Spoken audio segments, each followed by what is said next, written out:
Welcome to the Del Walmsley Radio Show. Del challenges the status quo, questions everything, and empowers you to return to your core beliefs to make your life better. If you're ready to hear the truth and get your roadmap to the lifestyle you really want, the next hour will change your life. And now, your host, self-made millionaire, national award-winning investor of the year, CEO and founder of Lifestyles Unlimited, Del Walmsley. Welcome to the Del Walmsley Radio Show, where the hype ends and the help begins. I'm your host, Del Walmsley, and as always, we're working on your financial freedom. Well, today, my friends, we're going to pull the curtain back. You've all wondered what goes on behind the scenes at Lifestyles Unlimited, and it's a really interesting situation, to be honest with you.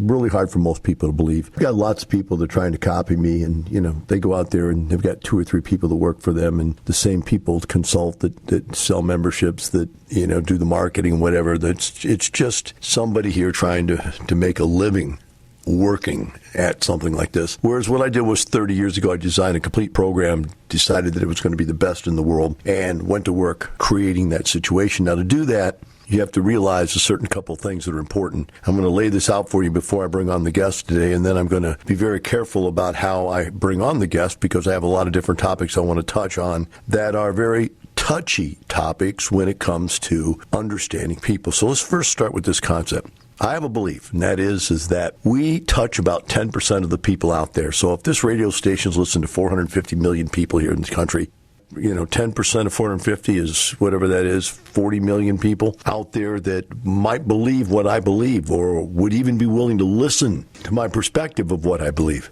That leaves 90% of the people out there that don't really get touched by what you have to say. They're not really interested in what you have to say. So first thing you have to do is you have to realize who your clientele is. But secondly, even within that clientele, if there's 10% of the people who are even interested in what I have to say, across that board, there's gradations of people's belief in what I have to say and or appreciation of my approach in presenting it. So let's say that 10% of the people just massively love what I say and what I do.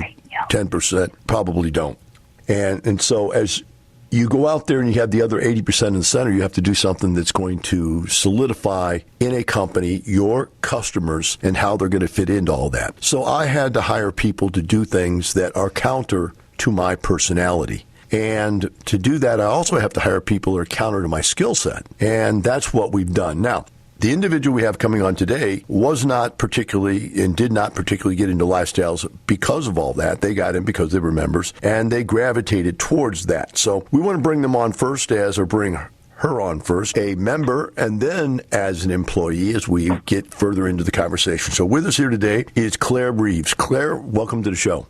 Thanks, Del. So let's take this long road at the very beginning. You and Lee were living in New York. Her husband's an attorney. I mean, she's a scientist. Now think about this. Who doesn't believe in real estate investing?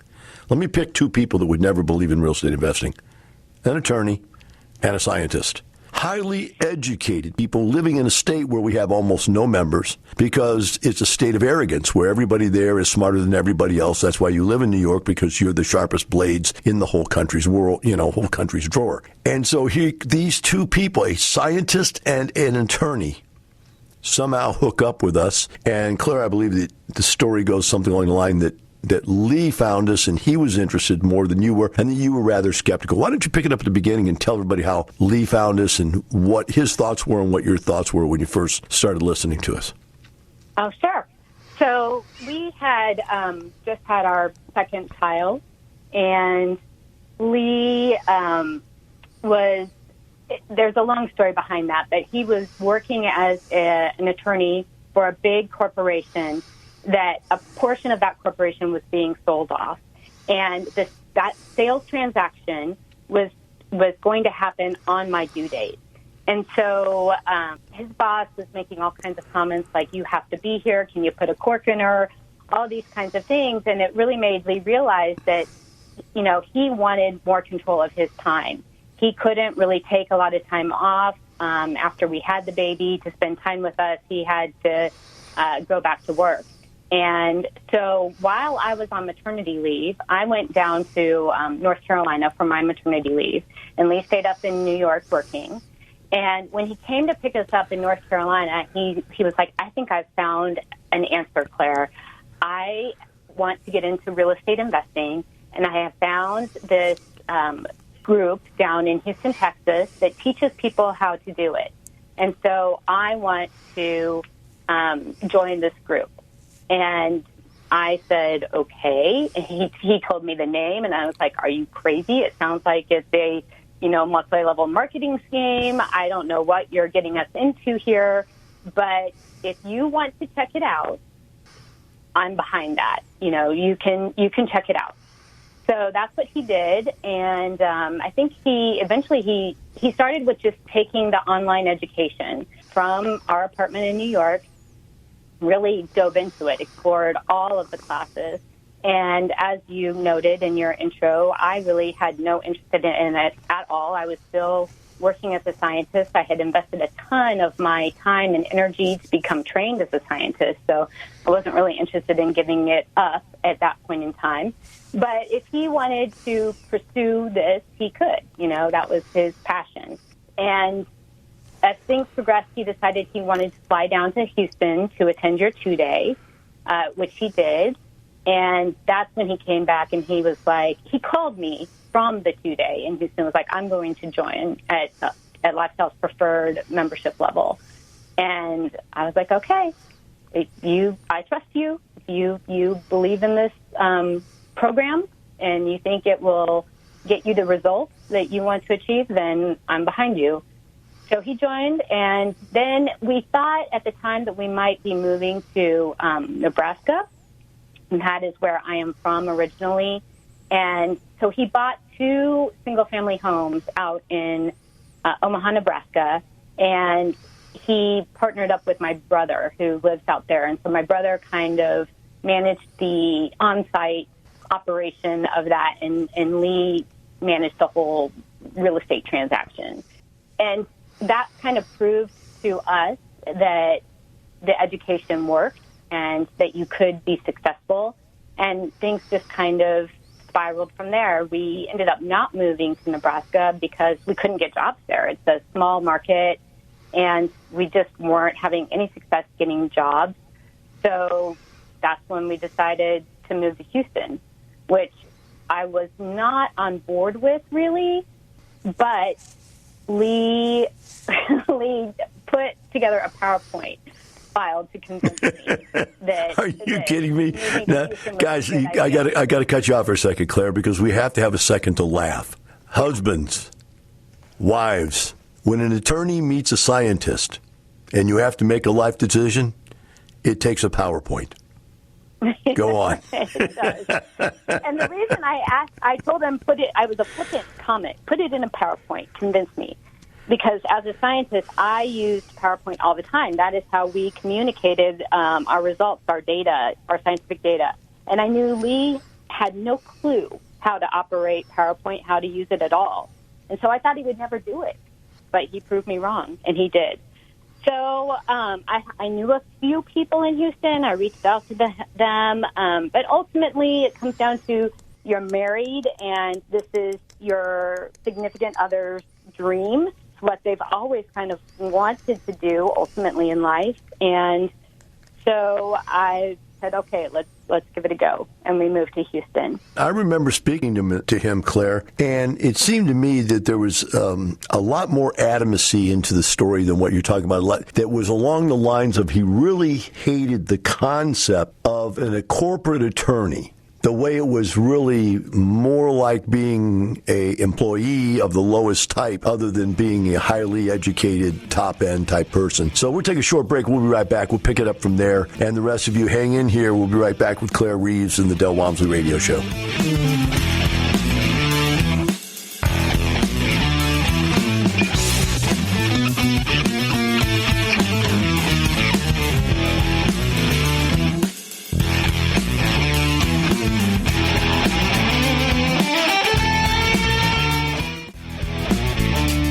back. Now here's some more unconventional wisdom to set you free from the man on a mission to retire America, one person at a time, Del Walmsley.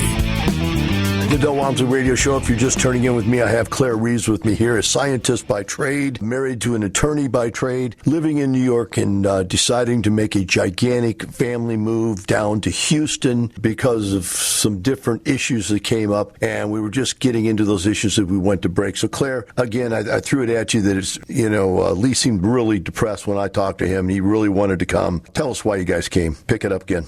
Sure, yeah. He didn't want at the beck and call of a boss or a client. He really wanted to control his time, and he had always kind of had that mindset. And so when he found Lifestyles Unlimited, it gave him an opportunity to take this lifelong interest in real estate and not only pursue that, but also gain control of his time, essentially. And so that's why we made the move from New York to Houston. I mean, we weren't going to be staying in New York City forever. We knew that. And so while I would have never in a million years thought that Houston would be the place that we would end up, it turned out to be a really great move for our family. Now, he's already bought a couple houses with your brother or somebody in your family that practiced and made, sort of tested the concepts out a little bit, so he felt better about that. You guys moved down here. What did you do once you got down here, the two of you? So I was still working. I got a job for a small biotech company that was developing technology to detect circulating tumor cells in the blood. And Lee was able to keep his job that he had in New York. They had an office in Houston. And so he continued to do work for them. But the nature of the work changed a bit in that it gave him a lot of flexibility in his workday.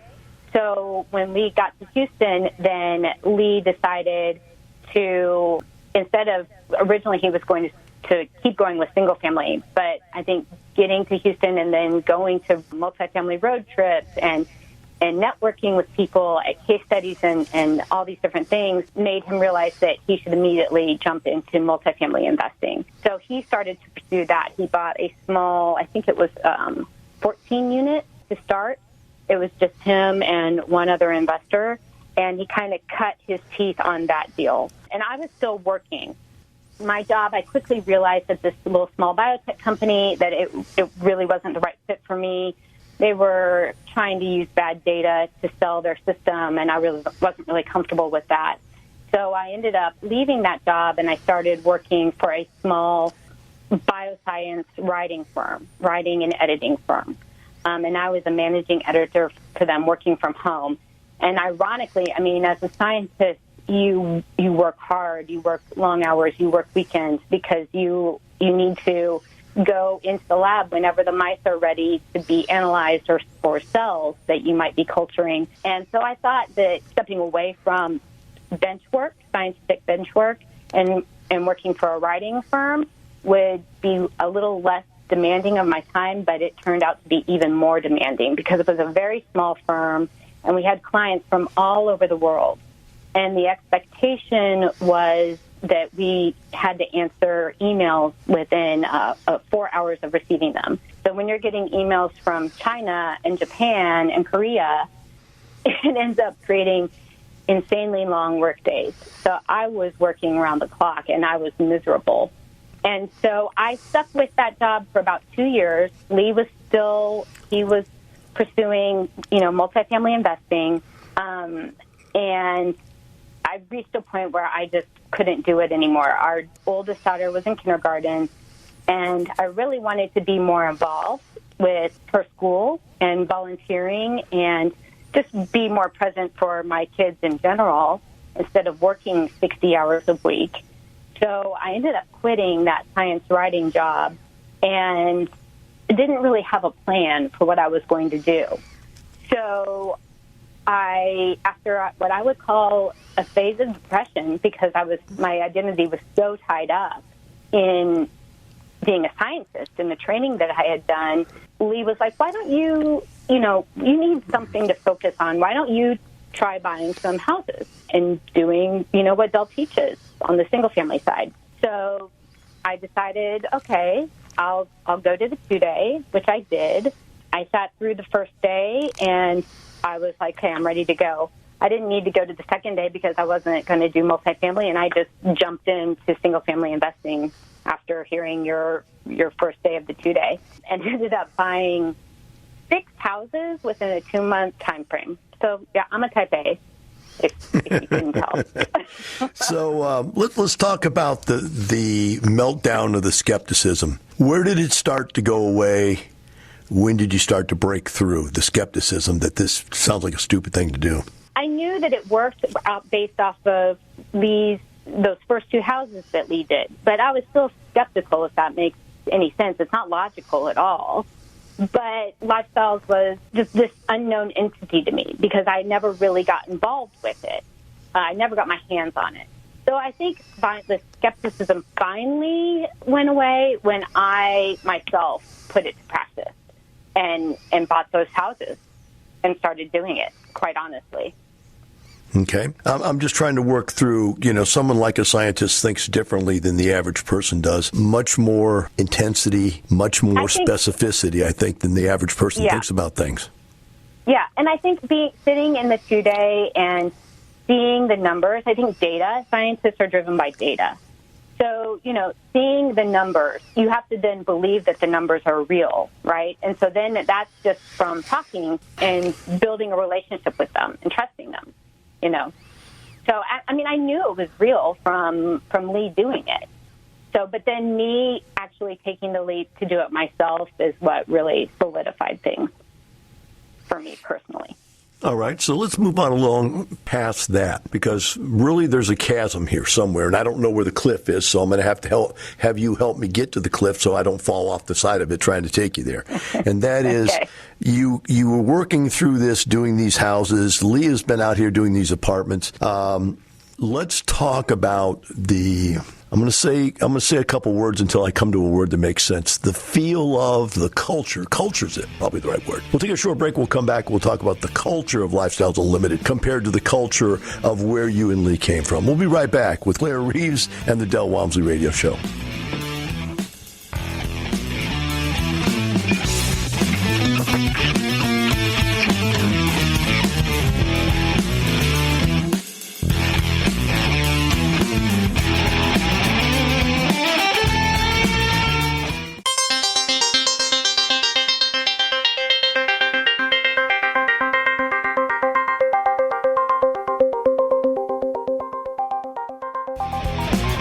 Welcome back. Now here's some more unconventional wisdom to set you free from the man on a mission to retire America, one person at a time, Del Walmsley. Welcome back to the Del Walmsley Radio Show. With me here today is Claire Reeves. She's a Lifestyles member that has become a very important part of our team, and we're just trying to tell the story of her coming across from the other side of the world, that of being a scientist, her husband being an attorney, coming out of the highly educated world into the culture. It's what I called it as we went to break. The culture of Lifestyles Unlimited, which is completely different, which is based on abundance mentality. There's enough for all of us. There's nobody out there fighting. We don't have to be the best. We don't have to get our awards. We don't have to go out there and write our article quicker than anybody else. We don't have to go win a lawsuit. We all get along well together, and we share private information, financial information, and that's just not something people from New York would do, would it be? Well, certainly in Lee's area, it wouldn't have been. But surprisingly, in the world of science, it's extremely collaborative. The culture is honestly a little bit similar to the Lifestyles culture. Sure, there is competition. You mentioned, trying to get your data published before your competitor does. Yes, absolutely. That was a huge component. But overall, it was highly collaborative. And what is actually very interesting is that in graduate school, when I was getting my PhD in cell biology, the structure is very similar to how Lifestyles is set up, in that there is somebody who oversees the lab, they are the mentor, and myself as a graduate student was the mentee. So my mentor taught me basically everything I needed to know to become a scientist, how to do research, et cetera. Ironically, Lifestyles is set up the exact same way, where we have mentors if you join at a certain membership level, and you can go to those mentors with any question that you have, and they will guide you step by step through the process of buying a house or buying an apartment community. Excellent. So you were comfortable with that type of a system already. As I move forward in this, I'm going to try to breach this vast void that I'm about ready to jump over, and if I miss, I'm going to fall into a crevasse so deep I won't come back out. But the reality is that from the very beginning, the way people could tell if I actually wrote something was nothing was spelled correctly, punctuation was all wrong words, where, and where, there, and there. Whatever it is you could do grammatically wrong, I would do it, and they go, yeah, Dell really wrote that. That's really Dell. Anything that came out that was articulate was probably rewritten or written by somebody else. And I say that tongue-in-cheek just because I'm setting up the concept that somewhere along the line I had to bring in people that were educated to put together my educational system. I spent over $1 million. I had a doctorate in educational science come in and develop what we called the bridge at the time. I don't know what they're calling it now. They've got different stuff, but it was just this massive college educational format. And when we put that together, Lynn, who's the executive vice president, a very good corporate-minded leader, she started putting in people around us that were highly technical, highly sophisticated individuals, highly educated individuals that compensated for all of us gunslinger-type real estate investors that were in the group, right? And she started designing it. She brought you on. When she told me about you, she said, oh boy, she can write. She's unbelievable. She can do this. She can do that. She's a scientist. She'll fit right in. She's just what we need to clean up our materials and so on and so forth. And they brought you in at that level as a writer. What were you thinking when they brought you in? What job description did she give you? Because sometimes I think we just make them up. 2 summers ago, Lifestyles put out an email to the general membership. They were looking for a writer/editor at that time. And that was in my wheelhouse. I had already, as a scientist, you do a ton of writing. And as I mentioned earlier, I worked for a science writing firm for a couple of years. And I continued to do freelance science writing for people after I quit that job. So I was still doing writing and editing work in the background, even when I was started buying those single-family houses and pursuing real estate. And so when Lifestyle sent out this, email asking for a writer/editor, I thought, well, why not? I like working, being engaged. I have 3 young kids. I obviously want to be flexible, but I don't mind picking up projects at that time. So I responded to that, and they hired me as like a freelance science writer and editor. And I would say that was summer of 2018.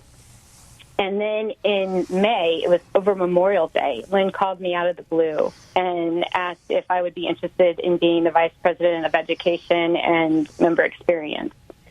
And so we talked about what that looked like, because I didn't really know what that would look like. But ultimately, it sounded fun to me. And I really love working with Lynn. She is incredible.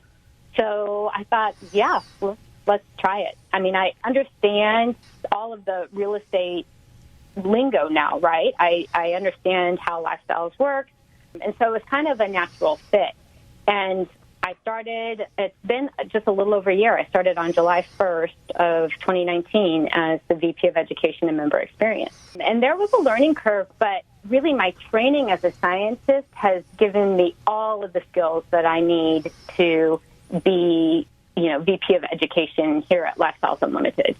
So as an outsider looking in and now as the insider looking out, tell us about the educational program. How would you grade the educational program that Lifestyles puts out there? Because I've spent millions of dollars on the educational part of it, whereas most, that's not counting the millions of dollars spent on salaries for consultants and stuff. I'm just talking about just putting this accumulation of documented information and training together. What do you think of all this? I think it's exceptional. I think that it's invaluable for the membership. And it's really incredible to have all of these different classes about basically any topic you could think of related to buy and hold residential real estate. if you join Lifestyles Unlimited, there's really no reason why you can't become successful as a real estate investor because of all of the wonderful educational opportunities that we offer. And we're always working to refine it, and it really is a credit to all of the people who work at Lifestyles, the mentors, the operations consultants, really everybody on the team has a wealth of knowledge, and we're constantly sharing that knowledge through various webinars and the classes that we create. So it's really an awesome thing. And particularly in times like during a pandemic when everything is new, I think that's where Lifestyles really becomes invaluable to members because we're all navigating something new together. But the people who are on the Lifestyles team are problem solvers, and we can help our members solve whatever problems they're facing together. So it's really been neat to be on the other side of things. Well, it's a great team, and it's an interesting team in many different reasons, one of which is, if you think about us, we are a giant ship. People don't get that. They hear me on the radio, and it's like, okay, there's this guy named Dell. That's it. What you don't understand is we have 50,000 clients all over the country or in every state. It's unbelievable how large we are and how many people we have that are members, not just members, but consultants and mentors and staff and backup staff and administrative staff. And it's unbelievable how many people work for us. And you never see them because they just silently go along doing what they're supposed to do, and it all gets done. I would say that this COVID thing was like I think about Lifestyles as being a giant ship at sea, big, gigantic ship filled with people. And all of a sudden they're saying, we got to turn this thing around. And you're going, ships take miles and miles and miles to turn around. And I felt like our employees were like little tugboats that jumped into the water, got on both sides of the ship and spun it right around and got it going the other direction where everything went online almost instantly. I mean, massive amount of results, not just activity, action. It was results. They turned this thing around on a dime, which is, to me, amazing. So it's a great staff. I got another one for you. You talk about the work environment that you worked at. Well, we got to go to break. We'll come back. We'll talk about work environment in just a moment. We'll take a short break. Be right back with Claire Reeves and the Del Walmsley Radio Show.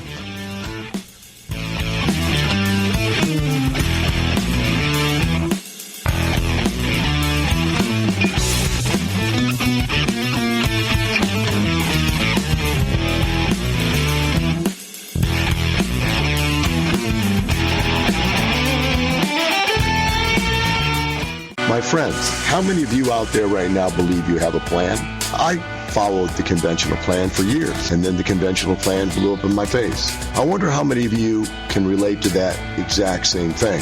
The real question is, how many of you have actually figured out how to turn that thing around and make it happen? Do you have a plan? Lifestyles Unlimited has one for you. It's worked for countless others. Retire in 5 years or less. Come learn more. Join us for our live online workshop. Register at lifestylesunlimitedworkshop.com. Del Walmsley on having a plan. The year I got cancer and could not work for 8 months, I lost 50 pounds. I want to tell you that I made $4 million that year. I made more that year than any year I'd ever made previous to that in my life. And I'm not telling you that to impress you. I'm telling you that to impress upon you. I didn't go to work for 8 months. That's a plan. Create your plan at Lifestyles Unlimited's live online free workshop.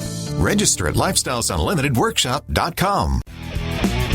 Welcome back. Now here's some more unconventional wisdom to set you free from the man on a mission to retire America, one person at a time, Del Walmsley.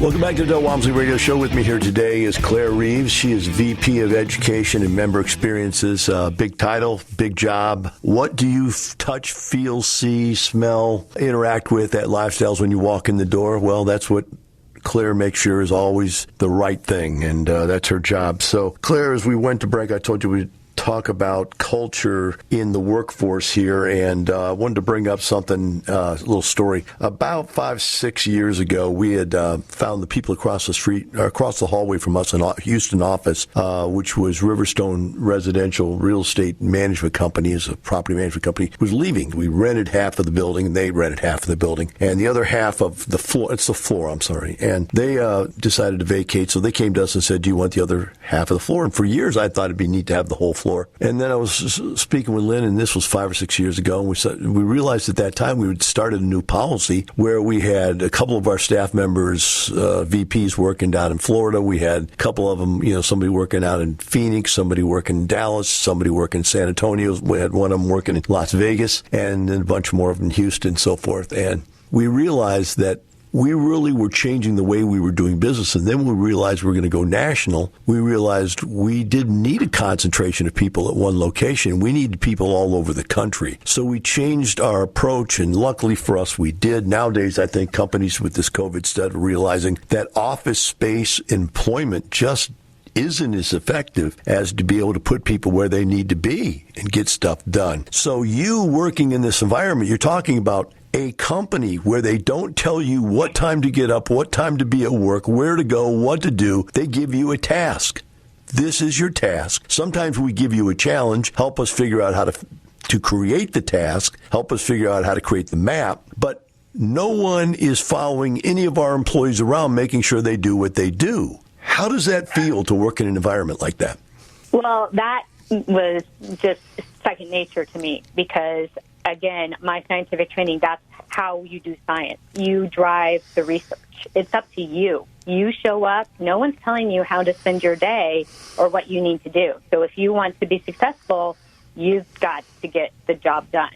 And so that's just part of how I have always operated, I guess, since graduating from college. And so that was not novel to me. You certainly were way ahead of the curve when you and Lynn decided to implement some of the remote work for various team members. And now you're reaping the benefit because you didn't have to figure out what to do during this whole pandemic thing. And it's allowed me to not be tied to an office. So we actually no longer live in Houston even. We moved last year to Franklin, Tennessee because we could. I think Harvey was kind of the last straw for me personally. I just didn't want to live in a place that continually flooded like that. So now I live in Franklin. I have a home office. Lee has a home office. We still manage our real estate in Houston. But again, because of the way Lifestyles Unlimited teaches you to invest in real estate, there's not a lot of time involved with those properties. More for Lee, obviously, because he does multifamily, but not for me with my single family. They're rented, people are paying their rent, and everything is going smoothly. And so I have been able to focus on what I do for Lifestyles. And it has been busier than it ever really has been since I started. I would say March, the work exploded because, as you mentioned earlier, we transitioned all of our events, all of our educational events to online webinars, and I have overseen that entire process. But it's been a lot of fun, too, and a great learning experience for everybody, I think. And we're constantly tweaking, the educational opportunities we offer. How can we make them more engaging? How can we add in, videos of properties since we can't go and tour them in person? So we're always trying to constantly make improvements. But everybody, that's just the way the world is now.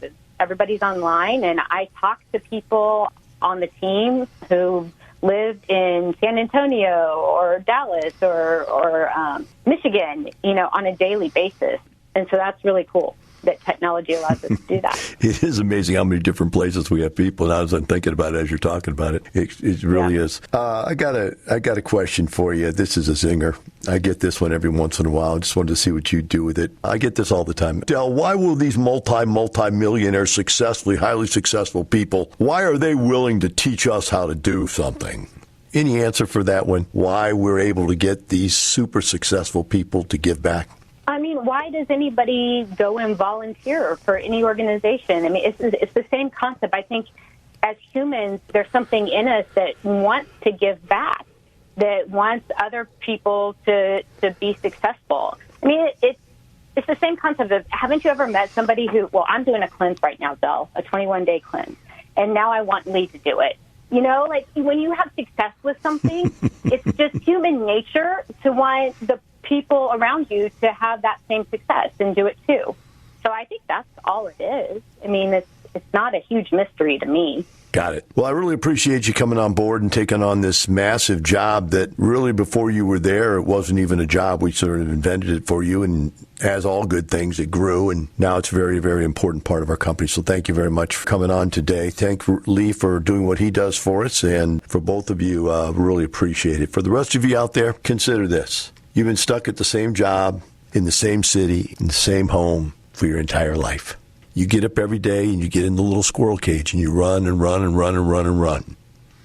You live a complete life of quiet desperation. These people changed states, changed jobs, changed lives, and changed everything. Not for some money, but for a lifestyle. Have a wonderful day. We'll see you tomorrow. The information and opinions you hear on the Del Walmsley radio show are those of the host, Del Walmsley, his guests, and his callers, and do not necessarily reflect the opinions of this station, its affiliates, its management, or advertisers. The Del Walmsley show is for entertainment purposes only. Please consult a professional regarding your personal investment needs. Nothing presented on the Del Walmsley show constitutes an endorsement, recommendation, offer, or solicitation to buy or sell any product or security.